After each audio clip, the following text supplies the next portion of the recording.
ამ მომენტში ეს არ იგრძნობა, მაგრამ სრულიად ცხადია რა პროცესში თან გვაქვს საქმე, რაც 15 იანვრიდან დაახლოებით იანვრის შუარიცხვებიდან დაიწყება, როდესაც ესე რომ ვთქვათ, მარაგების შევსებას დაიწყებს ქვეყანა, ჩვენ მომხმარებელი ქვეყანა ვართ, გასაგებია და შესაბამის იმპორტზე დამოკიდებული.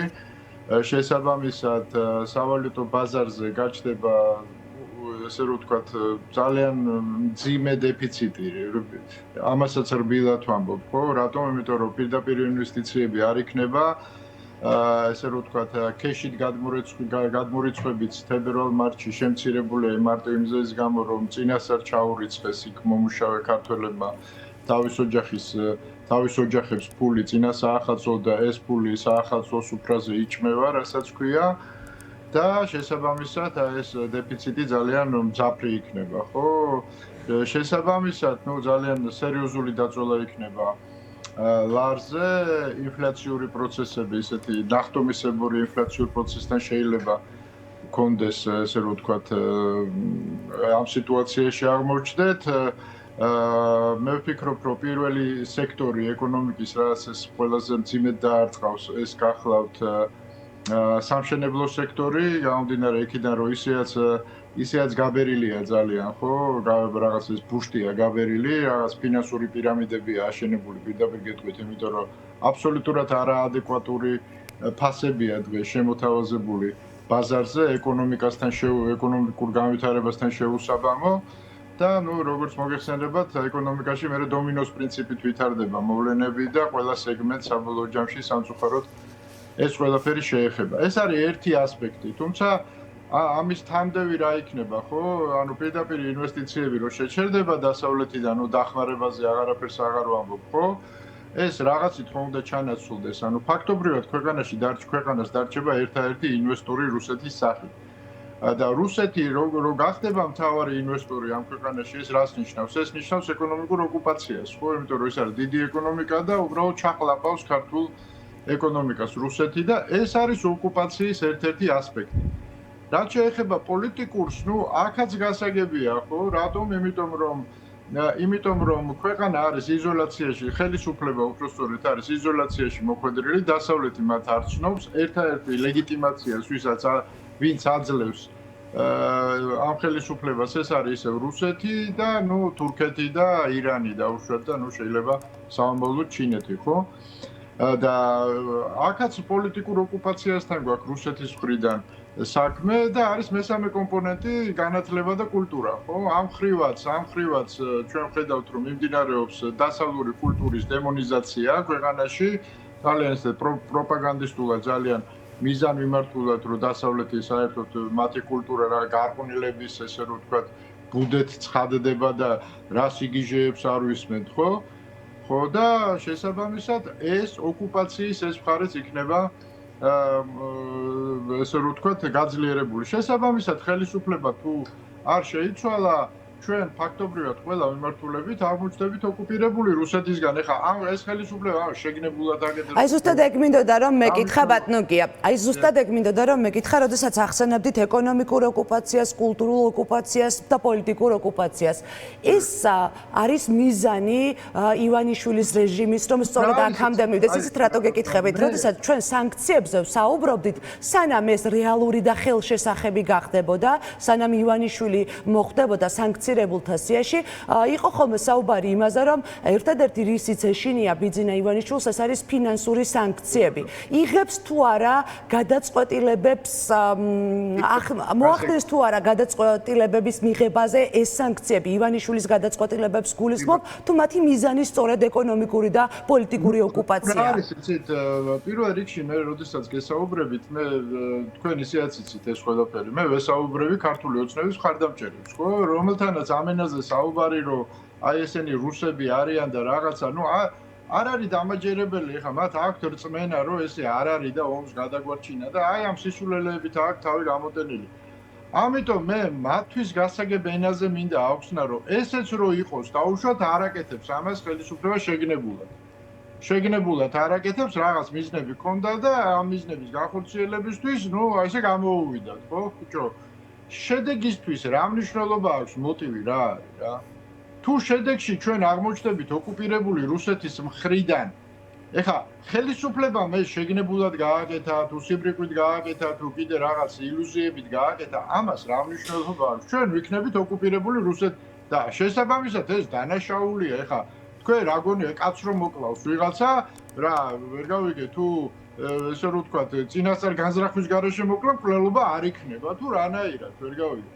ამიტომ მე ესე ვამბობ და მე ყველას ურჩევ რომ ესე ვილაპარაკოთ ისე კი არა რუსები არიან ბიჭო რა მნიშვნელობა აქვს ჩემთვის რუსის ხელით მოხვდები საბჭოთა კავშირში თუ პატრიოტად რო თulis თავს მაგრამ ბრიყვია იმის ხელით რა მნიშვნელობა აქვს ამას რა რაც შეეხება ბიძინა ივანიშვილი უკან დაიხევს თუ არა ხო ბიძინა ივანიშვილს რა თქმა უნდა ეშინია სანქციების რა თქმა უნდა კატასტროფაა მისთვის სანქციები მაგრამ ჩვენ უნდა გავითვალისწინოთ ის რომ მინიმუმ ბიძინას უფრო მეტად პუტინის ეშინია.